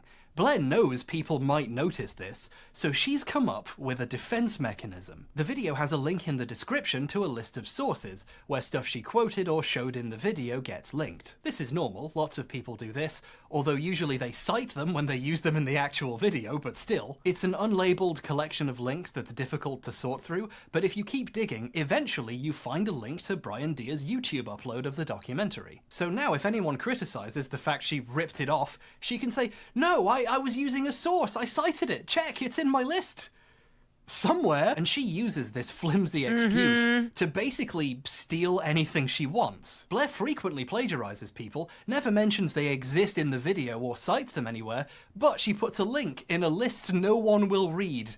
So that makes it okay, right? The video we've been talking about so far is the second in a series of 3 about Andrew Wakefield. Here's part of the first one where she talks about his early career. He became a fellow of the Royal College of Surgeons in 1985 and a year later was awarded a Wellcome Trust traveling fellowship to study small intestine transplantation in Toronto, Canada. Let me ask you real quick. Is she quoting a source right now? I mean, no, it's just stock footage, so clearly she wrote this part, right? No. She's just reading an article from the Telegraph. He became a fellow of the Royal College of Surgeons in 1985 and a year later was awarded a Wellcome Trust traveling fellowship to study small intestine transplantation in Toronto, Canada. Dr. Wakefield returned to the UK in the late 1980s where he began to devote more time to research. Oh no, there's more. Joining the Royal Free Hospital in London, he worked on the liver transplant program and in 1996 began researching bowel disorders, autism, and the MMR vaccine. The average person watching this is being led to believe Blair wrote the words she is saying here. This is called plagiarism. The audience has no way of knowing she's actually reading them the fucking newspaper. But the article she plagiarized is in the list of sources. So we already know what the excuse will be. It wasn't plagiarism, she was just quoting a source. Without telling you. I'm imagining an alternate universe where Philip and Newt's videos just had a little paste bin link at the bottom, which goes to all the stuff they stole. Like as if that would make it okay. This is just plagiarism, Copy but paste with a a shitty Wikipedia excuse page in and her call it a back pocket script. to create plausible deniability. The intent behind this is pretty clear. Illuminati videos are like... Yeah, Ashley's right. Back in the day, you had to like hand cite, you had to hand do your sources, and now they have so many programs that make it so easy. Like it's all done for you. 90% quotes by volume. The part where she plagiarizes the Telegraph is in a 5-minute sequence mostly consisting of quotes from other places. More research groups with more sophisticated techniques failed to confirm Wakefield's findings. Wakefield was actually born into a family of doctors in 1957. His mother was... This data led us to postulate that there may be a role for measles infection and Crohn's disease, even if at present this role remains unclear. Research Council, however, insisted upon a frantic rush. Seriously, huge chunks of the video are just reading entire screenfuls of text from the BBC, various papers, Slate, The Telegraph, and Brian Deere. Yeah, she actually quotes Brian Deere in this one. Wow! But this makes the videos boring. She's just reading pages of quotes at you. So to break up the screens of text and make it feel more original, sometimes she doesn't tell you she's reading someone else's words. She's doing plagiarism out of embarrassment to make the videos less boring. When I think a video is being lazy, I do a little test. I check what sources the video used, thankfully Blair provided a list, and I compare it with the sources you would get if you went to the Wikipedia page for the topic. All of the quotes in that 5-minute sequence I mentioned, including the Telegraph article she plagiarized, are just linked on Wakefield's Wikipedia page. Oh, I know how this video was researched. This is a really common trick with lazy creators. Go on Wikipedia and quote all of their sources, and then it looks like you did a bunch of research and work. And to make it even better, she pretends she had to look for this stuff. Other studies have suggested there may be a link to Crohn's and measles, just not Wakefield. I was able to find a different study from the National Library of Medicine that's more recent. I was able to find? I mean, I guess I'm glad you were. One of the lights went off. Hold on a second. I'm not sure everyone is She was searching through the dusty stacks at the library. Convinced that quoting a documentary for 30 minutes while pretending you're quoting someone else counts as plagiarism. I mean, it's a bit weird, but she cited it as a source, so technically it's fine. I see you. You little pedant. You think you're so fucking clever, don't you? But the fact she's trying to pass off other documentaries' work as her own is obvious when you realize if you didn't know the source material, you would have no idea she was doing this. To test this theory, I decided to watch a video of hers on a subject I knew next to nothing about, the Fire Festival, But you're fucked which I've really not looked if you've into plagiarized, because hbomberguy will but get an your ass. underdeveloped lot just north of a sandals resort. At first glance, the video is surprisingly well researched, with plenty of backstory and explanations. According to Marianne Roll, a local that owns an Exuma Point restaurant, they had every living soul on the island of You cite your sources, I just make stuff up. How about you plagiarize, I just make stuff up. We are not the Exuma same. who could lift a towel working. Lots of it is just quotes, of course. She's still just. Would you rather quoting have a people plagiarist mostly. But the daughter fact there's so or a many make shit quotes up makes son? it feel well researched and credible. One of these people was Keith Vanderland, a pilot in charge of flying Billy around the Bahamas. According to Keith, Billy's team really wanted to do And once or twice, Source, I Blair made it brings the up fuck one up. of the documentaries about the Fire Festival and mentions something that happens in them. Later, in a documentary around the event, Billy himself claims that they had rented 250 houses. She makes it very clear what her source for that section is. This all seems very above board. And at the end, Blair says those 2 documentaries were some of the sources she used for her video. I used both the Hulu and Netflix documentaries as sources for this episode, as well as various articles. I think it's fair to say an average person would think they were watching an original work with lots of research and sources, which tastefully brings up 2 documentaries when necessary. And that's what I thought too, and I thought that was fine. It was a pretty well put together video. But then I watched Fire, the Netflix documentary about the Fire Festival. And what I realized was that they had rented an area north of Sandals Resort. It was no isolated island, but an underdeveloped lot just north of a Sandals resort. And then effectively photoshopped out the bottom portion of the map to make it look like they were on a deserted island. They were photoshopping out the rest of the island to make it appear as if Fire K was a desert. Okay, my question is hbomberguy... how I've probably watched them like, wow, that sounds familiar to something else, but I don't think I've ever been like, I'm gonna investigate this. Except for that one time, oh God, this is a whole ass story, but I've already told it before, of when I found that essay that somebody had plagiarized and then gotten into a college and they had plagiarized an essay from the University of Chicago. That was the only time I've ever been like, wait a sec, I've read this somewhere else. There's a reason he releases like one video a year. Yeah, he's got the plagiarism island dedicated to the event. According to Marianne Roll, a local that owns an Exuma Point restaurant, they had every living soul on the island of Exuma who could lift a towel working. They had every living soul on the island of Exuma who could lift a towel. Oh my God, she's shameless. According to Keith, Billy's team really wanted to do tents, so what I did is I took my wife and we tried to sleep in a tent for one night, and it was so terrible. Her Fire Festival video is mostly her reading words from the Fire Festival documentary on Netflix, set to footage she got from the Fire Festival documentary on Netflix, with supplemental footage taken from the Fire Festival documentary that's on Hulu. But don't worry, her first source in her list is the Netflix documentary, so that makes it okay, right? And then further down in the list is the Hulu one. Although fucking hilariously, she doesn't link it on Hulu, she links it on 123films.cc, the piracy website she watched it on. Oh, that's fucking now funny. Now this is journalism! Yeehaw! Calvin claims he then went to the Bahamas for himself to see what was going on and discovered that the luxury festival tents were nothing more than leftover emergency relief tents from Hurricane Matthew. Apparently this part is from Calvin Wells. No, it's from the same documentary she got everything else from. One of the things that really struck out to me was that they were erecting these dome tents that were pitched as luxury villas that I realized were leftover hurricane tents from Hurricane Matthew. The footage playing while she is saying this is the same footage the documentary is showing as Calvin says it. She's just replaced the documentary's voiceover with herself quoting the documentary. It's ridiculous. Quoting documentaries you pirated for 30 minutes while pretending you're just quoting specific individuals is plagiarism. To give an example of how to do these quotes correctly, here's a New Republic article that quotes one of the things Blair did. As one caterer puts it in Netflix's Fire, it's clear and to the point. The article isn't trying to look like it found this quote. Blair could have said, in the Netflix documentary, this person says this, but she'd have to say that 50 fucking times, and it would make it obvious she's just remembering Netflix at you, so she deliberately obscures the actual source of her quotes. This is to convince a casual audience she found these herself by doing actual research and reading articles and interviews with these people,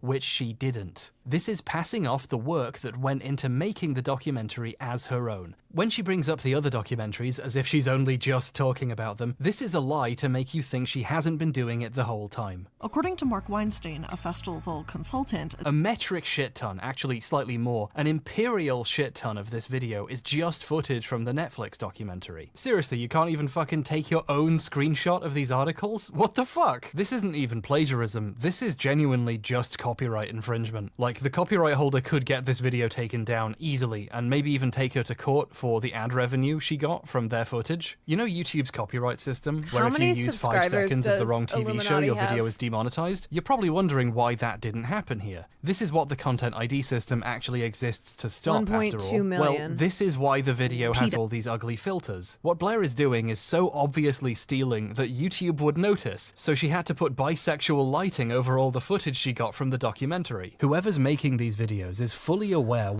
Wait. Question. She has 1.2 million subscribers, but her videos don't get that good of views. Unless this is after, let's see, like 30,000, 20,000, 20,000. Okay, her earlier ones have better views. That's like, yeah, like some of these have 450, 345, 211. Is it because of this video? Like, she got hard canceled? Okay. Okay, that makes sense. Because I'm looking and it seems like it seems like it's lining up with when this video came out. And her views just have taken a dump. She used to pop off on the algo too. Yeah, like I've never seen her videos pop up on my YouTube.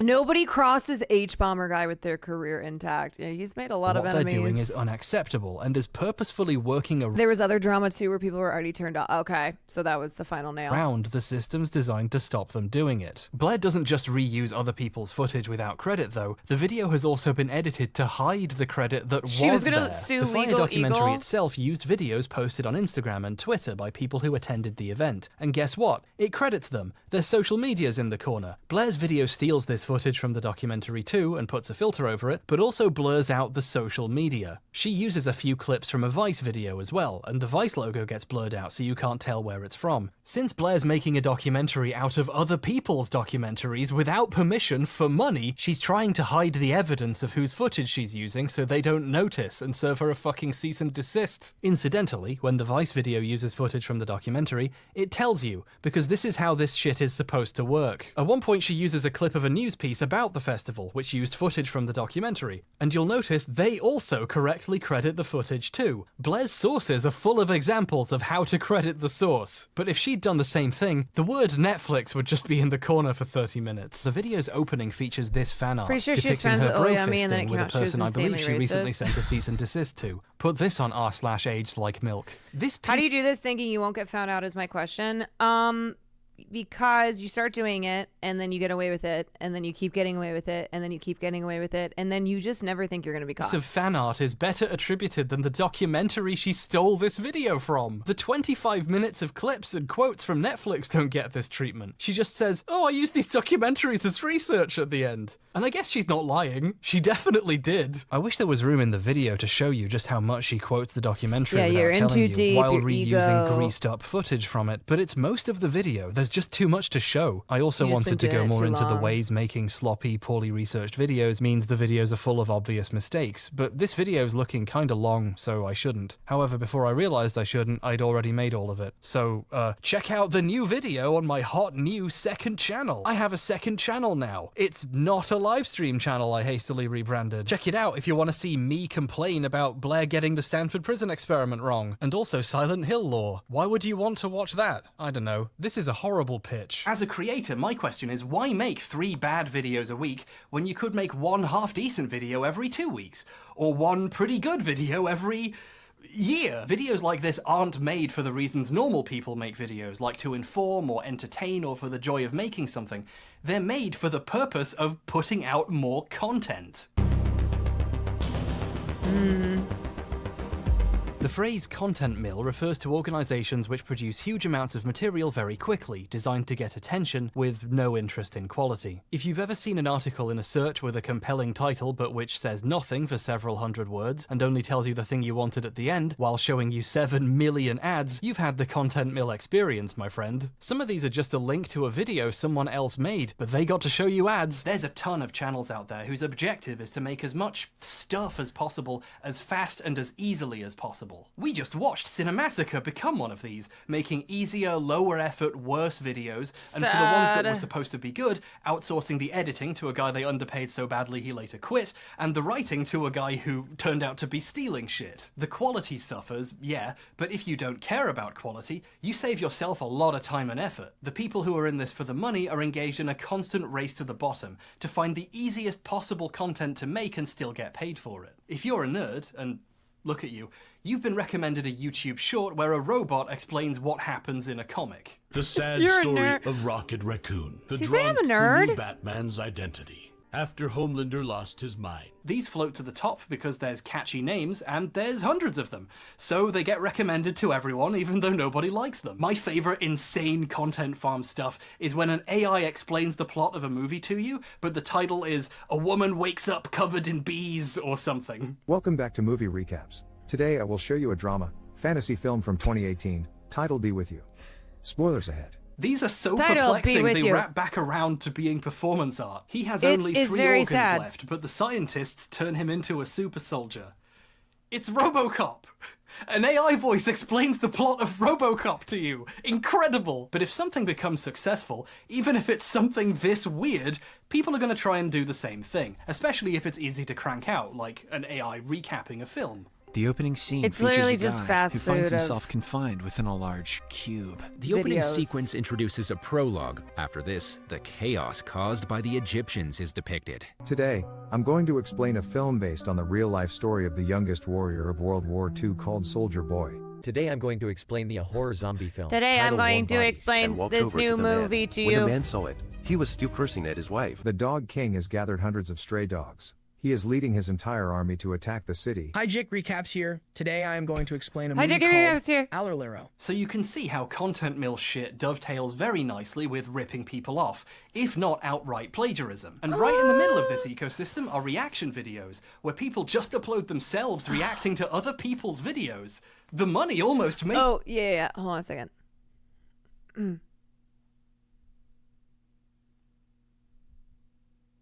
What?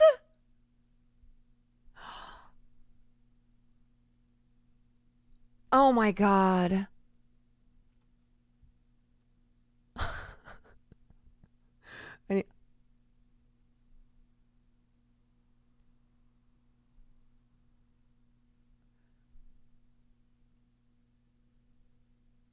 What am I missing?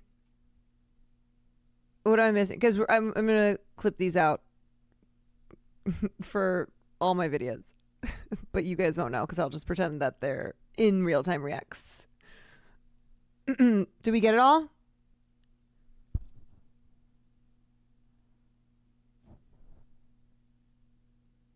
Okay. I think we got it.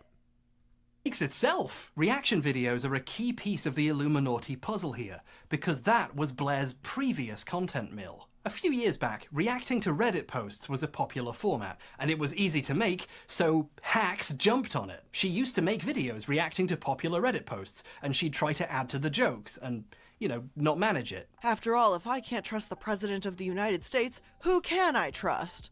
And that's, Tricky Dick. Very cool man. The Watergate scandal man himself. Extremely boringly reading out Reddit posts wasn't good content, but it was content. She saw moderate success doing this for a few years, briefly forming a communal channel where she and several friends reacted to Reddit posts together called Sad Milk, a channel which has since been completely obliterated, and she's currently sending cease and desists to the other members to stop them talking about why. So that's fun, but this kind of explains a lot. In a way, Blair has always just been reading other people's stuff at you. She spent over half a decade Man, I trying wonder to how much become a money popular she YouTuber made. by any means necessary. Before these, she used to do storytime videos back when they were really popular, which led to a notorious video where she talked about clogging a toilet by literally filling it with shit. I didn't even see the hole, so I knew the poop wouldn't go. When video essays started being a popular format, she What? pivoted again and started making What?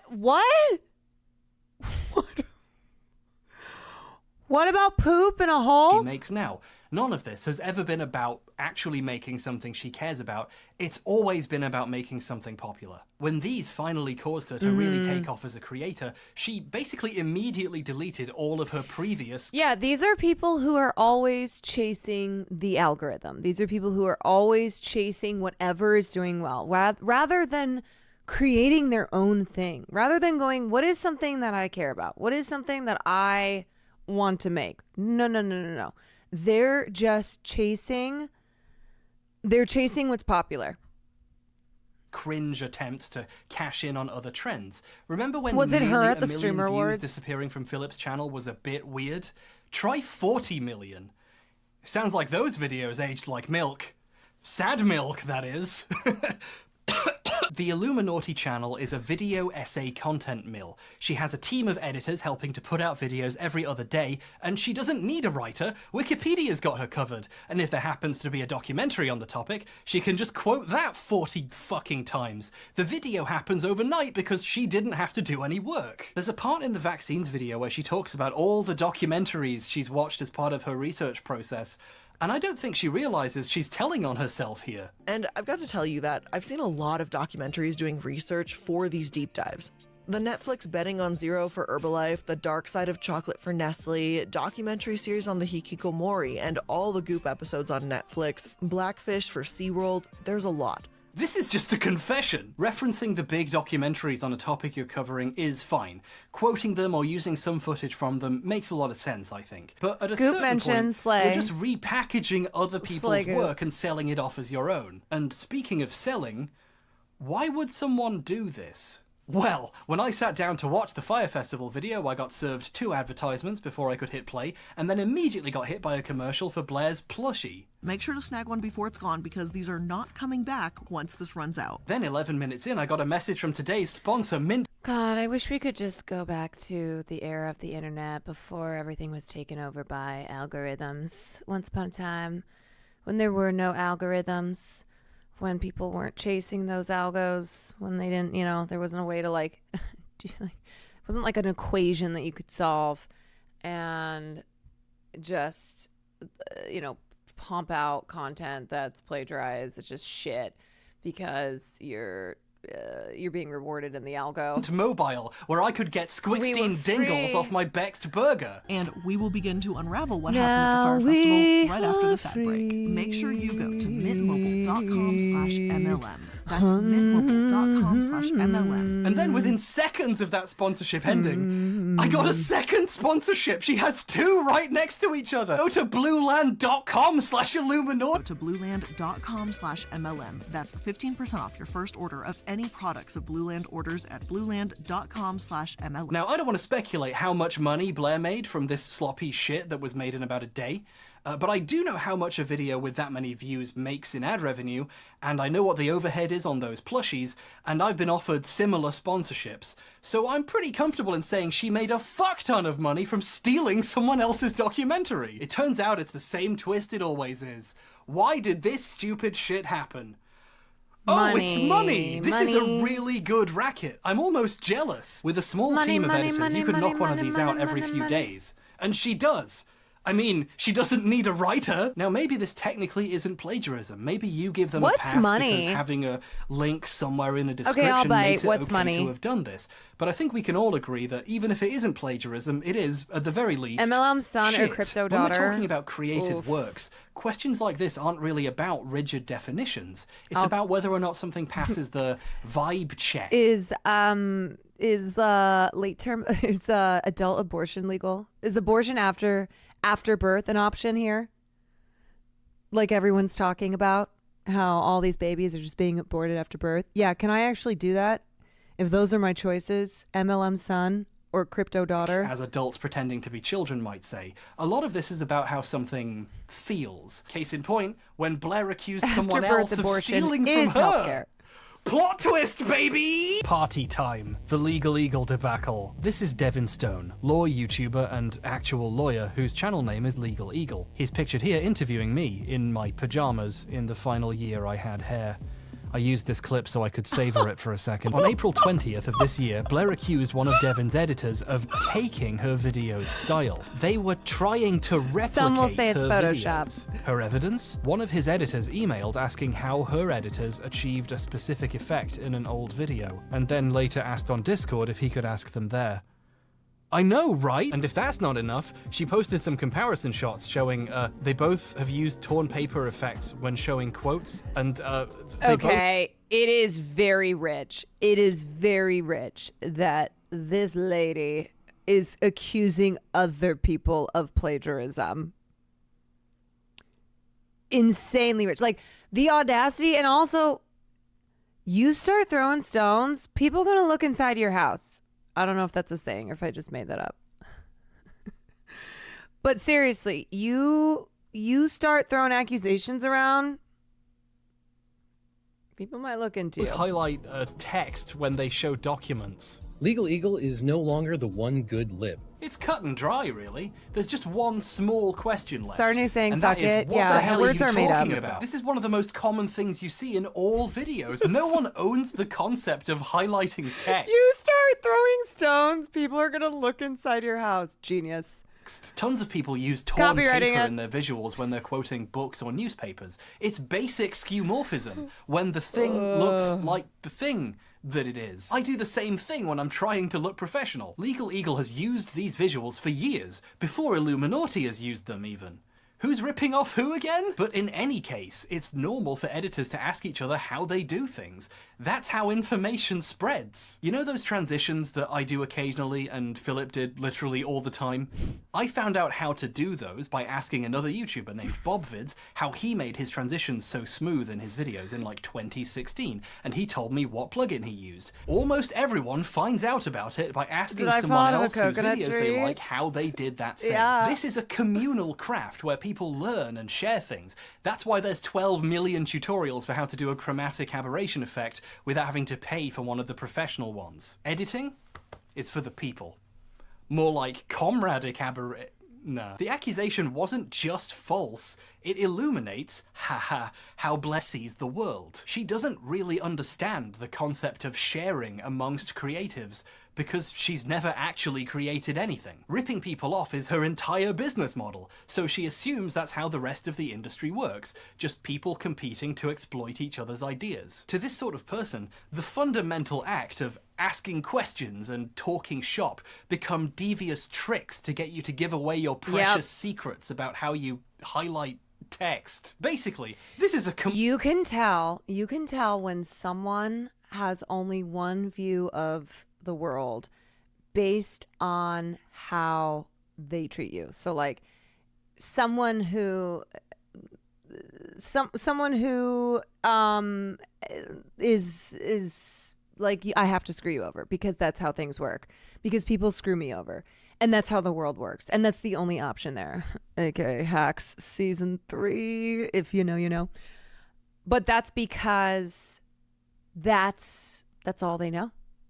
That's what they know. And so they are going to view any interactions they have with people through that lens.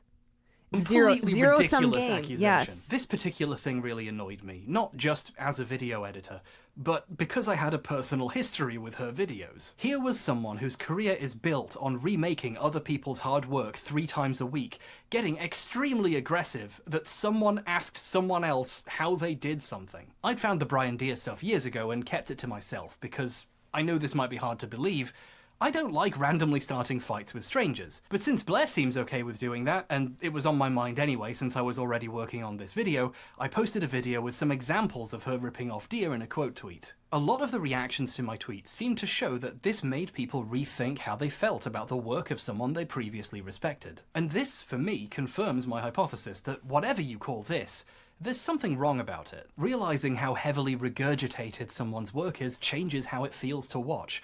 Even if you like something about it, now in the back of your mind you're wondering if it's them you like and not the person they got it from. Plagiarism stains a person's work and makes it tough to appreciate even the original parts, because you'll never really know for sure again if they're original. And being the one getting ripped off feels pretty bad too, which I'm sure Blair understands, that's why she posted all of these tweets. One-off Raven taken for 4 months. Now imagine how those journalists and documentarians might feel. Imagine spending your life doing painstaking research, actual investigation, going out there and interviewing people and physically finding things, not just Googling it and copying what's already there. And then imagine someone reading your words out loud in between sponsorships for dish soap, getting half of the words wrong, and not even making it clear how heavily she's relying on you to make her video. Brian Deere has had a lot of trouble with plagiarism. During the scare, Deere got sued and went to court to defend his findings.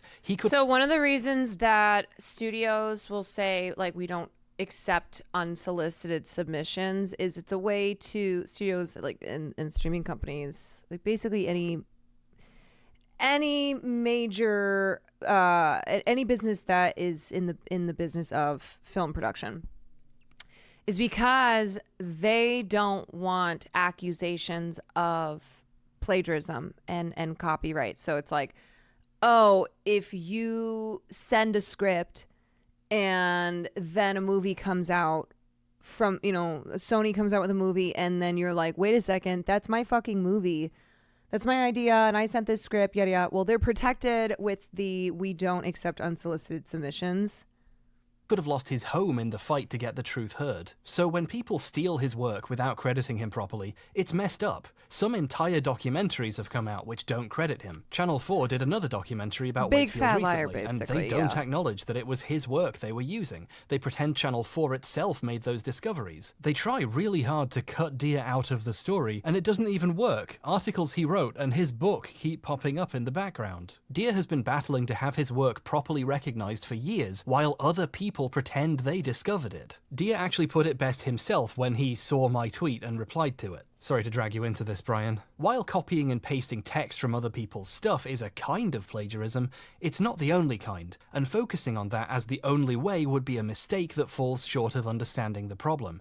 Even when Blair isn't just reading other people's words, she's still gutting other people's work and selling it, and I hope I've explored that properly. I wish the story ended there so we could move on already. I had other examples I wanted to get to, I swear. But on the 28th of April, Blair released a video entitled Illuminati Exposed, which contains an apology to Legal Eagle, a response to hbomberguy's plagiarism claims, and I guess a response to the 5 other things she's currently being accused of. She seems great, and in the section intended for me, she responded to my tweet. So in the interest of fairness, let's see what she has to say. Before I get into the accusation itself, I want to address the topic of plagiarism. And that word has been tossed around a ton, and it's not something to be taken lightly. That's like me typing I just Homburg. want to take a minute to define this word. She begins by citing the many dictionary definitions of plagiarism, which is very funny. On screen are definitions for the word plagiarism as defined by Merriam-Webster, Dictionary.com, and the University of Oxford. But then, she disregards all of them anyway and invents her own special definition with a loophole in it. I'm showing multiple sources defining plagiarism, but the overall definition is going to boil down to this.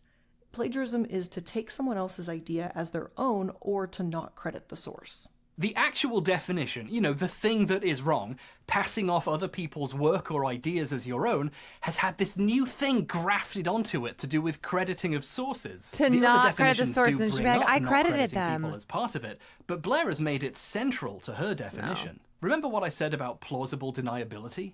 This is Blair trying to cash that in. She objectively has passed off the work of Brian Deer, the Fire Festival documentarians, and countless others as her own, up to and Very including reading out disingenuous. entire paragraphs from articles without even telling you she was quoting anything. But in this new definition, as long as you hide a link in a document no one will read or mention once you used it as a source, it magically becomes not plagiarism anymore. She then gives the defense that she did cite Deer in that paste bin of hers, but her video demonstrating... And that is like citation 101, where if I go, okay, a quote by Brian Johnson says, and then I read a line of the quote, okay, and then I continue on, though, for 5-10 minutes of talking.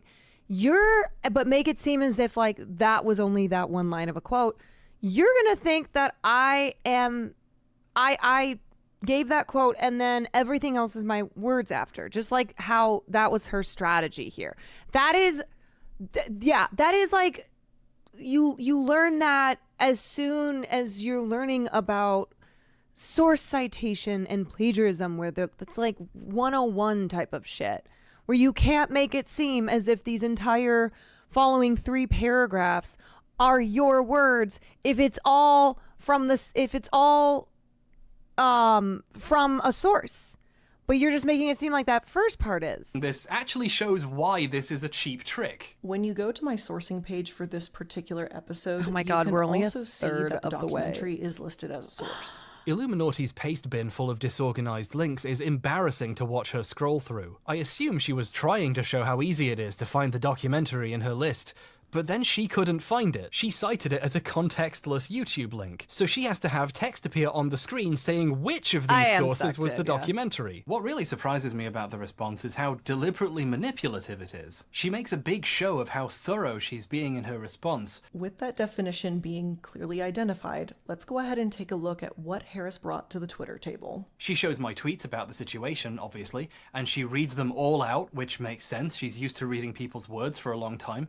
But she doesn't show the video she's actually responding to. Harris posted this video saying, and I quote, "Personally, at Illuminati, I would define plagiarism as something a bit more specific. For example, copying someone else's documentary directly into your script." End quote. After slowly and painfully She's like, reading out the entire not per my surrounding definition context, of plagiarism. why doesn't she show any of the video? Well, because it would make her look really fucking bad. If she showed the video directly comparing her with Dia, she wouldn't be able to defend herself at all. It's obvious what she did was wrong. Instead, she shows this one screenshot, which just happens to be the part where she's technically quoting something on the screen. And then she gives the defense that, look, you can see I was quoting it. However, in his own video, he shows where I'm audibly quoting a direct line from the documentary, and even visually you can see it on the screen with the quotation marks. A direct line from the documentary? The video says it's from a lawsuit with the FDA. I have to admit, this is some pretty clever sleight of hand. She's showing specifically the one section where she technically is quoting something. At the time of recording, it was really obvious to Sneaky. me that it was a citation of the documentary. You know she's pretending to quote a lawsuit while actually reading someone else's words, but the audience watching doesn't. Her official response on YouTube has way more views than the Twitter video she's responding to here. More people have seen a manipulatively framed single image from the video than the video itself. I got some replies from people who had clearly just seen her video and not seen mine, trying to defend her on the basis that she did put it in quotes, she just didn't cite the source correctly, and you can find it in the description. Some poor Illuminati fans out there think Yeah, well, this video has 27 million views, so... I'm mad at her for quoting some words slightly wrong, because they assume, in good faith, that the YouTuber they like wouldn't tell them an obvious lie. Sadly, Illuminati isn't a unique story. She's just the most prominent tip of the iceberg of content mill video essay garbage. If you want to see these extremely poor practices in action, you need only watch the videos about Illuminati. You know, drama YouTube. The worst part of YouTube. Koba says point of view, showing a picture of a man with a hatchet, who I assume is hbomberguy, but I'm not too sure, to be honest. Drama YouTube is its own sub-ecosystem of content mills, grinding out infinite buckets of slop about whatever's happening in that moment. Fucking so I'm not gonna milk this anymore after this video, okay? These people are so busy making the videos, they don't even have time to find out what Blair did. They're finding the most popular tweets on the topic and hitting the record button. Not enough that they steal ideas. They have to go out of their way to slander others' work for having the most banal similarities. Yeah, that's right. Wait, banal? And in their most evolved form, they're not even doing that. They're watching other drama videos and making their own version. I've seen the compilation I made of Blair copying Dia in like Literally the drama YouTubers, drama Twitter accounts, drama streamers, whatever, they're all just competing to be the best hog at the hog shit snarfing contest. Just like Vanessa Bayer said. And I'm the best hog at the hog shit snarfing contest. That's why they're mad. See, it always comes back to that sketch. I'm so glad I finally showed it. Now you'll see how often I quote that. 40 different places at this point. But what's really Excuse amazing me, let me cite my source. That was the Instagram sketch from I Think You Should Leave, starring Vanessa Bayer. About it is that it's now crossed the drama mill event horizon. So instead of being credited to me, it's credited to the other drama YouTubers the current drama YouTuber got it from. In this instance, the previous drama YouTuber's name isn't even spelled right. That's the level of research we're dealing with here. I don't really care about getting credit for a video I made in 5 seconds. The point I was trying to make was that Dia is the guy who deserves the credit. But there's still an irony to it. I was trying to make a point about the importance of crediting people correctly, and now my Twitter video has human centipeded its way out of the anals of drama YouTubers into the mouths of second-order drama YouTubers who don't even know where it's from, but are ready to reheat and serve That's it. some This is human the lowest centipede effort shit. you can imagine. They can't even spell plagiarist right. Information itself deteriorates in the process of producing industrial quantities of content. The mask has fallen and the gears of the mill spin naked before us as they wheel and crunch, all meaning to dust and Raid Shadow Legends sponsorships. Go to audible.com/repent Harlequin to enter a coma and escape this madness. Anyway, thank you for taking the time to reply, Blair. I disagree. I don't think your new special definition of plagiarism with a loophole in it is plagiarism.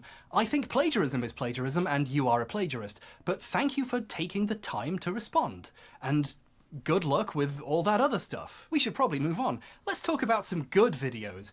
Remember my video about the Roblox oof?